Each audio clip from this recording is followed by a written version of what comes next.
Ayer, haciendo esta meditación sobre la fe, que sirve como introducción a este año de la fe que comenzaremos en el próximo mes de octubre y que ha sido convocado por el Papa, ayer os hablé de cómo el hombre es creyente por naturaleza. Y eso, cuando una cosa es por naturaleza, implica que todos, absolutamente todos, somos creyentes. Este es el primer punto que destaqué ayer. Todos somos creyentes. Los que se llaman a sí mismos ateos o llamamos ateos son creyentes y seguramente con una fe más difícil que la nuestra. Son creyentes en el no Dios, creyentes en la no existencia de Dios. Ese es un primer punto que hay que tener en cuenta para nuestro diálogo con esta sociedad increyente, secularizada, que a veces es agresiva, es decir, dictadura del relativismo. Todos somos creyentes. Tú has decidido libremente o condicionadamente, has decidido creer que Dios no existe. Yo he decidido creer que Dios sí que existe. Pero ni tú puedes demostrar que Dios no existe, ni yo puedo demostrar al 100% que Dios sí existe. Y de hecho hay más pruebas a favor de la existencia de Dios que en contra. Basta con abrir los ojos, y ver una hermosa puesta de sol sobre el mar, por ejemplo. Ahora, esta fe, repito, que unos tienen en un sentido y otros en otro, tiene consecuencias. Estas consecuencias no son las mismas para el que tiene fe en la existencia de Dios que para el que tiene fe en la no existencia de Dios. Y os decía ayer cómo el hombre primitivo, desde el inicio, siempre, como persona y como colectividad, como sociedad, ha valorado la fe como un don. Como persona es un don para ti y es un don para la sociedad. Hasta relativamente nuestros días no existen, no han existido sociedades mayoritariamente increyentes. Algunas fueron oficialmente increyentes, por ejemplo, después de la Revolución Soviética, Albania, por poner un ejemplo, que era lo más en ateísmo, pero ahí la gente en Rusia seguía manteniendo su fe, al menos de forma escondida, encubierta. Es decir, las sociedades, incluso ahora, siguen siendo mayoritariamente creyentes y, por supuesto, las personas. Y esta fe es experimentada como un don, la fe en la existencia de Dios.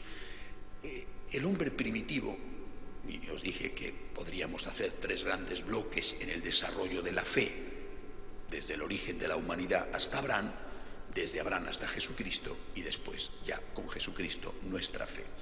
El hombre primitivo que va a intuir que Dios sí que existe y que experimenta esta fe como un don, va a percibir como un regalo de esa fe, ligado a esa fe, va a percibir que no está solo, por lo tanto el primer don es la compañía, no está solo.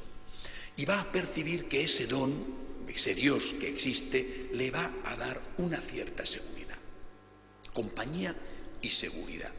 Va a percibir que ese Dios va a poder intervenir en su vida en determinados momentos, cuando él acude a pedir ayuda, por ejemplo, una epidemia, una guerra, una hambruna, una enfermedad, la muerte.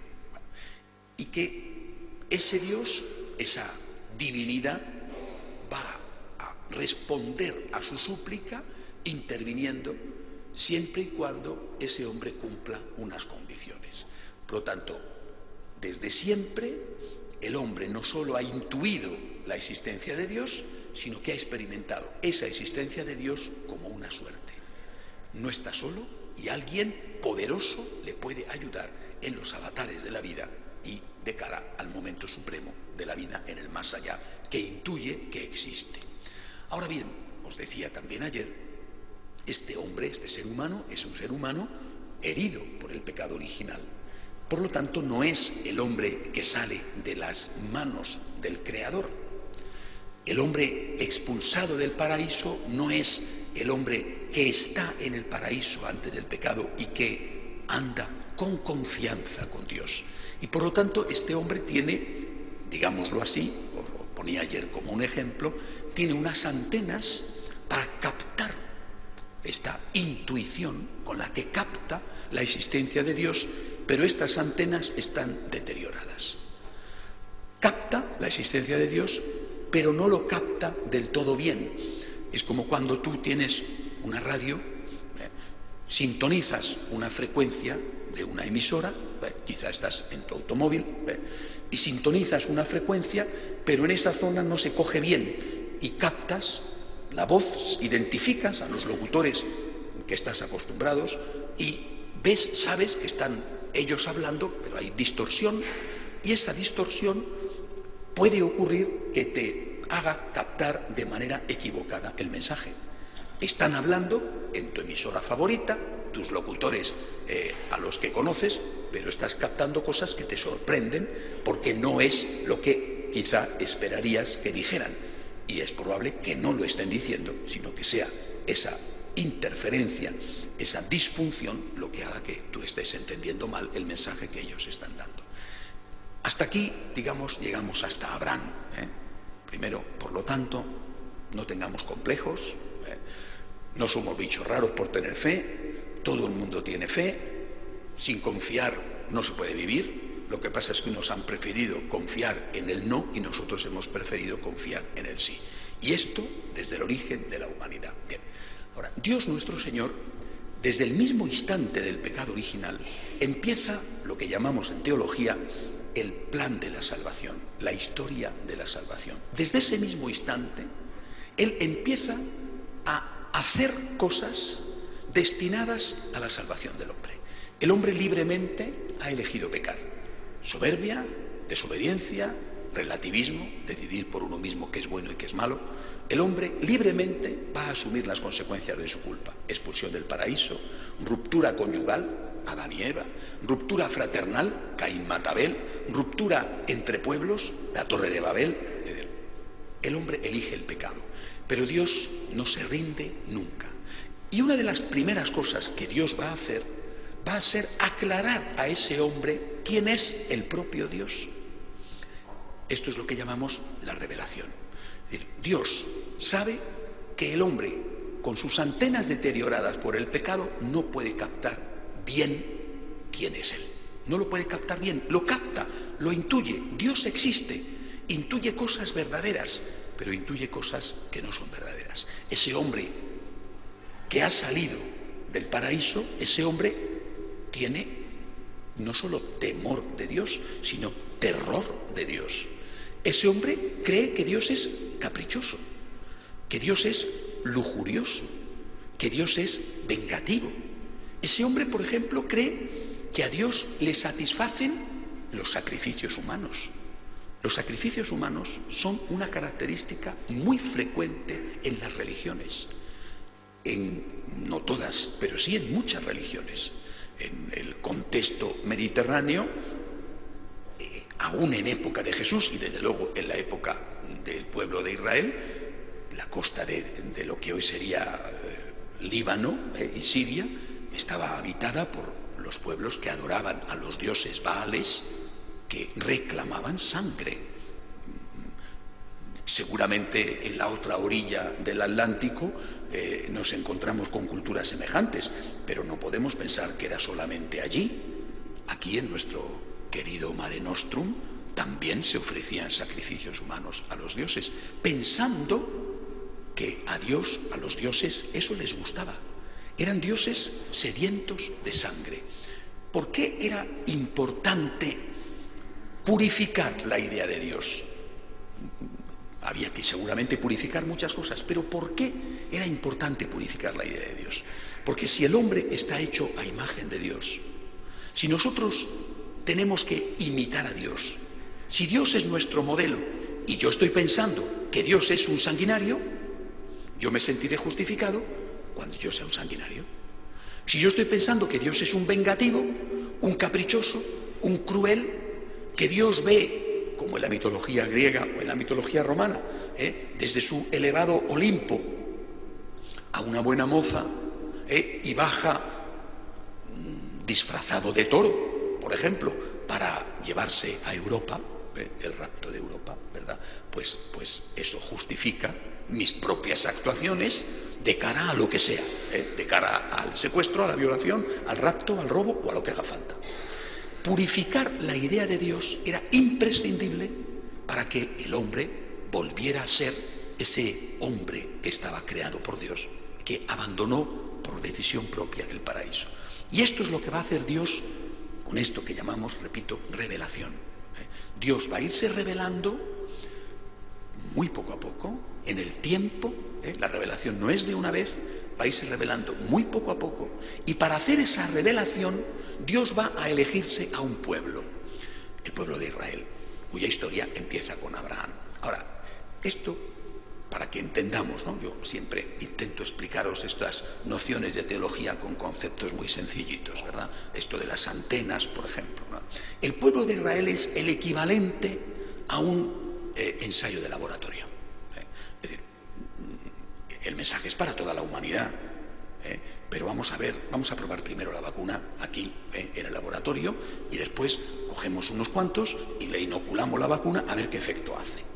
Dios hace un experimento en un ambiente relativamente pequeño. Se prepara un pueblo especial. En ese pueblo va a ir poco a poco volcando la revelación. Va a ir purificando las antenas, arreglándolas, para que el hombre, repito, poco a poco, también en el pueblo de Israel, poco a poco, el hombre vaya comprendiendo que Dios no es como creía que era. Ya sabe que existe Dios, ya sabe que es el Creador, ya sabe que es poderoso, ya sabe que le puede ayudar. Esto es común a todas las religiones. Pero junto a esto, que es verdad, piensa que es cruel, vengativo, lujurioso, caprichoso, sediento de sangre humana. Pero no, hay unas cosas que son verdad y hay otras que no son verdad. Y entonces, si la imagen que se tiene de Dios es eso, el hombre va a comportarse a imagen de Dios de una manera terrible. Si Dios lo hace, ¿por qué no lo voy a hacer yo? Si Dios, que es Dios, lo hace, yo estoy justificado para hacerlo también. De ahí la extraordinaria importancia que tiene esa revelación progresiva que va a culminar con Jesucristo y que se va a hacer en ese pueblo especial que Dios se elige para poder volcar allí la profundidad de su sabiduría. Bueno, empieza la historia con Abraham, una historia que conocemos, no voy a, ni mucho menos a pretender daros aquí ahora un resumen del Antiguo Testamento. Pero con Abraham ya empiezan algunas cosas esenciales a aclararse. Por ejemplo, solo hay un Dios. Primera revelación. Os dije ayer, el hombre cree en la divinidad. En los que estudian las religiones comparadas, se llama fenomenología de las religiones, lo llaman lo numinoso. Bueno, estos teólogos siempre buscan algún nombre raro. Es como los médicos que siempre te dicen el nombre de la enfermedad para que tú no te enteres. Bueno, pues lo luminoso, lo oscuro, lo misterioso. Bueno, no hay que confundir lo luminoso con lo numismático porque son cosas distintas. Lo luminoso, lo oscuro. Bueno, y de repente Dios dice, esto no es así. Yo soy el que existe. Yo soy Dios, solo hay un Dios. Este Dios es el Creador, este Dios es el Todopoderoso, este Dios es el Señor, es único, primera revelación.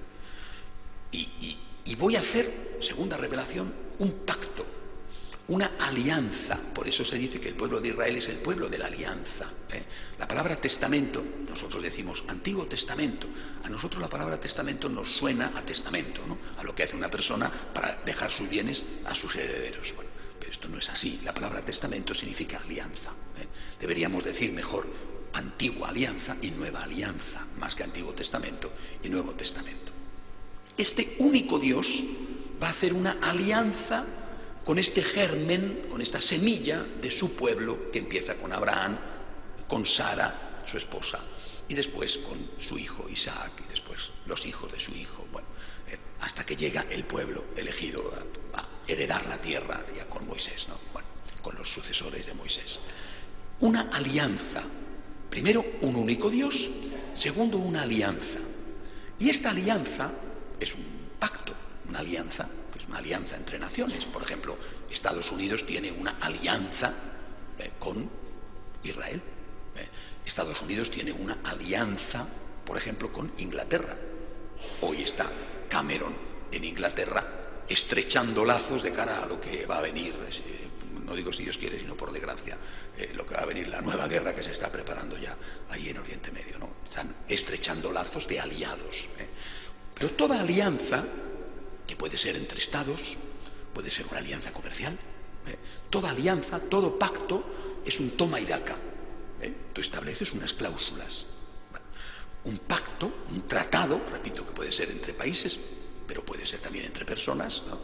Un tratado puede tener un tiempo, puede tener un tratado indefinido, se prolonga en el tiempo, puede ser con un objeto concreto.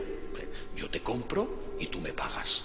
Efectuado esto, hemos terminado el tratado, ya está. Bueno, pero este tratado, esta alianza, que tiene por ambas partes unas cláusulas muy sencillas, pero muy exigentes. Yo seré tu Dios, tú serás mi pueblo.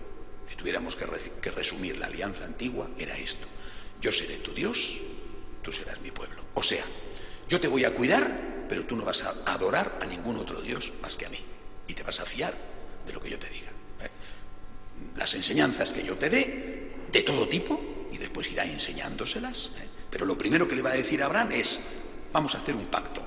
Yo te cuido, pero tú no vas a adorar a nadie más. Se han acabado los dioses de tu tierra. Él era de Ur, tenía los dioses de la Mesopotamia. Era de una zona rica en cultura. Desde milenios atrás, era un hombre religioso en sus divinidades. Esto se ha acabado. De ahora en adelante, solo yo voy a ser tu Dios, y lo que yo te enseñe, eso va a ser lo que tú creas. Fuera a adorar a otros dioses, con las consecuencias que después vendrán. Y yo, a cambio, te voy a proteger. Te daré familia, era un gran don los hijos entonces. Te daré una tierra, la alianza. ¿Qué ventajas tiene la alianza? La alianza le da al hombre la sensación de seguridad.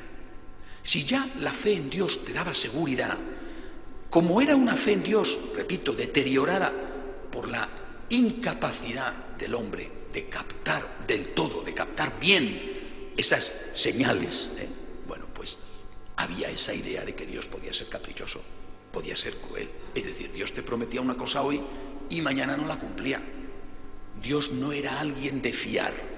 Te daba seguridad con su existencia, pero te podía meter en un lío, porque sí, porque para eso era Dios. Las promesas las cumplía o no las cumplía. Dios cambiaba de humor, y esto era una fuente de inestabilidad.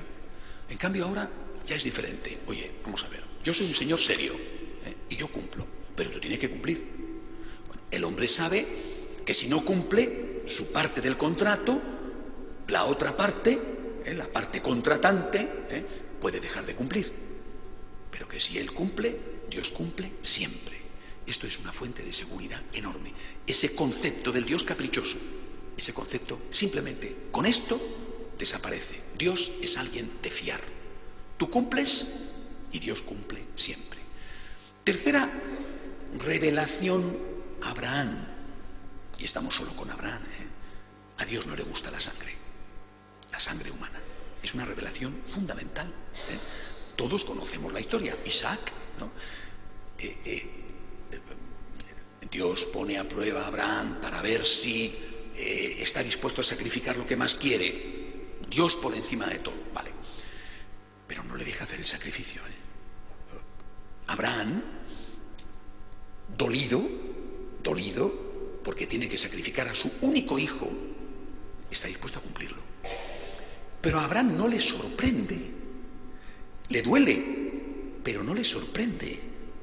Le duele tener que matar a su hijo, su único hijo, aunque hubiera tenido 520 hijos, le duele tener que matar a su hijo, pero es que además era su único hijo. Pero no le sorprende. ¿Por qué no le sorprende? No le escandaliza que Dios le pida matar a su hijo. ¿Y por qué? Porque la idea que Abraham tiene es de que eso es lo normal. Los dioses son sanguinarios. Los dioses se alimentan de la sangre de los hombres. Le duele matar a su hijo. Hubiera preferido matar a un criado, a un esclavo, puestos a matar a un esclavo que hubiera pillado por ahí, le mata y ya está. No le sorprende que le pida matar a su hijo, le duele. Entonces Dios le va a dar esta lección fundamental. A Dios no le gusta el sacrificio humano. Va a transformar, ¿verdad? Por eso os he dicho, ojo, que la revelación es progresiva. Va a transformar, seguramente porque Abraham no hubiera sido capaz en ese momento de entenderlo, el concepto de sacrificio del hombre al animal. Va a matar a Abraham a un corderito, ¿verdad? Símbolo de otro sacrificio que vendrá después con Jesucristo, entregado libremente para, con su sangre de cordero inocente, quitar los pecados del mundo. Toda esa simbología está presente ahí ya. Pero esta tercera lección es fundamental. 3 lecciones de Abraham. Bueno, repito, no puedo hacer un desarrollo de todas, pero al menos estas 3. Único Dios, hay un pacto que Dios cumple, esto te da una gran seguridad. Y Dios no quiere sacrificios humanos. Siguiente cuestión que en estos años, de estos siglos de Antiguo Testamento, de Antigua Alianza, se pone de manifiesto de una forma muy importante. A Dios no se le contenta solo con la liturgia. Esto realmente está ya en Abraham, pero quien lo va a poner negro sobre blanco es Moisés. A Dios no se le contenta solo con la liturgia.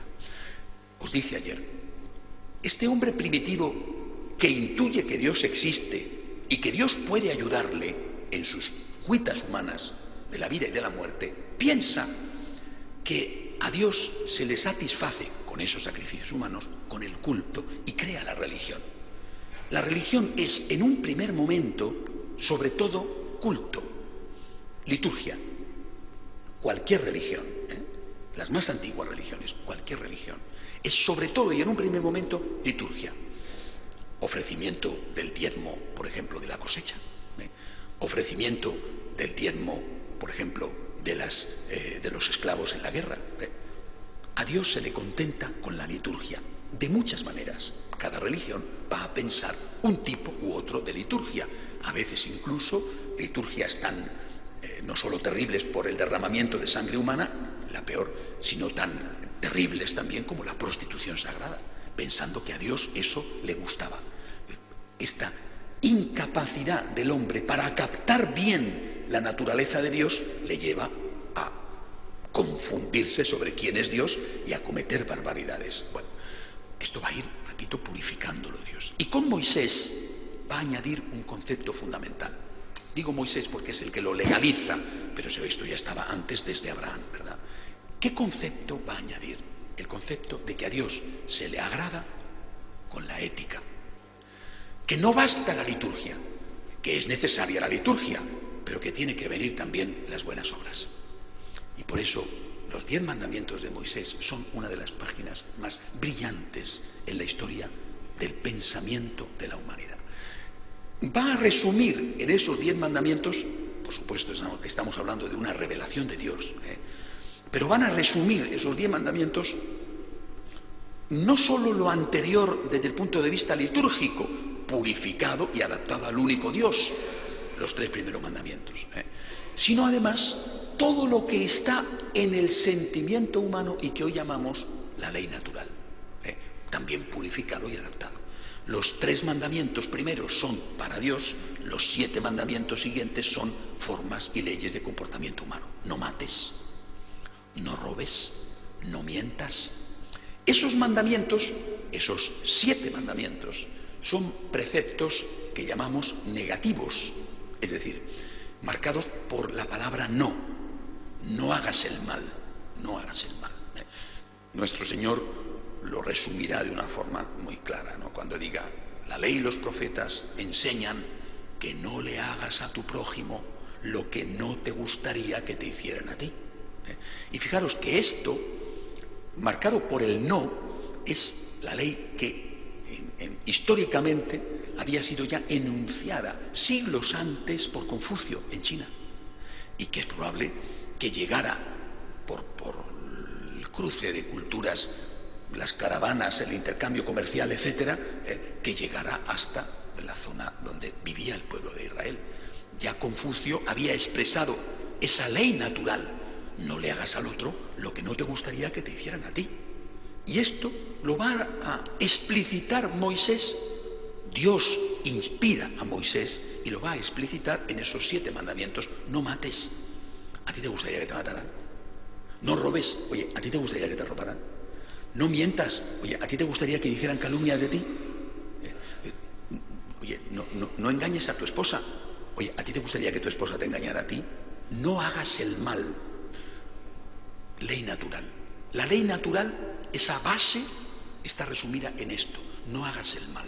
No hagas lo que no te gustaría que te hicieran a ti. De esta manera, he hecho un resumen, me he dejado, por ejemplo, tantas cosas como los profetas, etc. Bueno, pero de esta manera podemos decir que se culmina la revelación sobre Dios en el Antiguo Testamento. Primero, un solo Dios. Segundo, este Dios es de fiar. Es de fiar. No solo es todopoderoso, ya lo sabíamos, no solo interviene en la historia humana y puede ayudar al hombre, ya lo sabíamos. Sobre ese piso vamos a construir y purificar. Es que además sabemos que es de fiar. Si tú cumples, Dios cumple. Tercero, a Dios no le gusta la sangre humana, de ninguna manera. Cuarto, a Dios se le agrada no solo con la liturgia, sino con las buenas obras. Y lo primero que hay que hacer es no hacer el mal. No hagas al otro lo que no te gustaría que te hicieran a ti. Aparece ya un rostro de Dios, en el que nosotros creemos, el rostro de Dios del Antiguo Testamento, incompleto. Jesús lo va a completar, lo veremos mañana, pero ya purificado. Y todavía hay cosas que poco a poco, incluso dentro del Antiguo Testamento, van siendo purificadas. Por ejemplo, en un principio se acepta la poligamia y después, dentro del propio Antiguo Testamento, eso se rechaza. Es decir, esa revelación de Dios, tanto desde el punto de vista dogmático, quién es Dios, como desde el punto de vista moral, es una revelación que se produce poco a poco porque el hombre no tiene la capacidad de acoger todo lo que es Dios y lo que Dios puede enseñarle de una vez. Hay que ir trabajando lentamente. Dios tiene paciencia, y dirá San Pablo San Juan, la paciencia de Dios es nuestra salvación. Bueno, pues hasta aquí el resumen de lo que nosotros tenemos que aprender sobre nuestra fe. La fe en un único Dios, creador, todopoderoso, Señor. La fe en un Dios de fiar. Dios no te engaña. Dios no te mete en líos y te deja después en la estacada. Te puedes fiar de Dios. Si tú cumples, Dios cumple. Dios no es un Dios cruel y Dios quiere que para estar a bien con Él hagas liturgia, pero también hagas buenas obras. Por lo menos empieza por no hacer el mal. Este Dios produce confianza. Esta es una de las grandes cosas con las que ya empieza a familiarizarse el creyente del Antiguo Testamento. Este no es un Dios terrible, es un Dios al cual hay que respetar, el respeto a Dios, pero no el terror de Dios. Es lo que llamaríamos el sano temor de Dios. Respeto, me gusta más que temor. El respeto a Dios, pero no el terror de Dios. Dios es alguien en quien se puede confiar.